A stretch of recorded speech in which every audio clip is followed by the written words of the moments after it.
Hello and welcome to another edition of This Week in Jewish History. Today we're going to speak about an extremely consequential Jewish astronomer and historian named Avraham Zacuto. His role in Jewish history is especially important this week because we're commemorating the anniversary of Columbus's departure from Spain for the New World, and Zacuto's work was of signal importance in getting Columbus to the New World. So let's have a quick look at his life and work. So Zacuto his family originally came from Castile, and they migrated to Spain. Zacuto received his education at the University of Salamanca, and he spent much of his time studying astronomy in particular, although a good deal of his training was especially in the Jewish sciences, the study of Torah in particular. One of his teachers, besides his father, was the great Rabbi Abu, the author of the Menorahs HaMaor, very important Kabbalistic work. He made his claim to fame primarily with the Chibur Hagadol, which is a translation of the term the big book, the great book, which is essentially a collection of highly accurate astronomical tables, which was later translated into non-Jewish languages and played an important role in a lot of the exploration that happened in the late 15th century.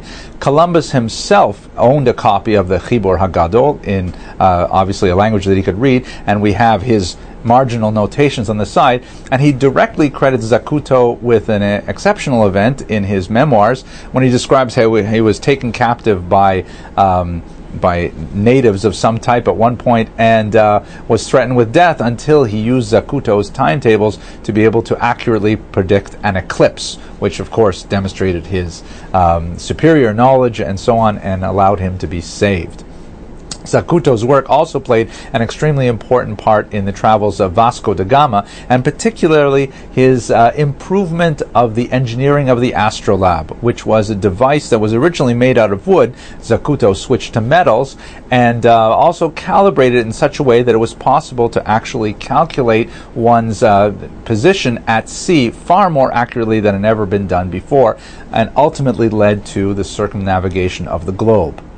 Zacuto was, of course, highly regarded in his own lifetime for his astronomical work. He was the astronomer to the King of Portugal, actually. After he had been, along with the other Jews, expelled from Spain in 1492, he resided in Portugal. And he is justly credited with the many great discoveries of that great age of exploration. One of the modern recognitions is the fact that a crater on the moon has been named after him. However, his life did not end well in Portugal. He was exiled from there as well, along with the expulsion of all Jews in 1497. He made his way with great difficulty to Tunis and then eventually to the Holy Land, where he is believed to have passed away in the year 1515.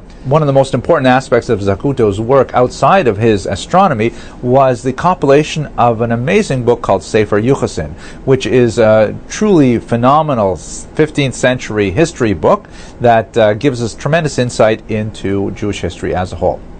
Well, that's it for This Week in Jewish History. I hope you found this interesting, and I wish you an excellent week.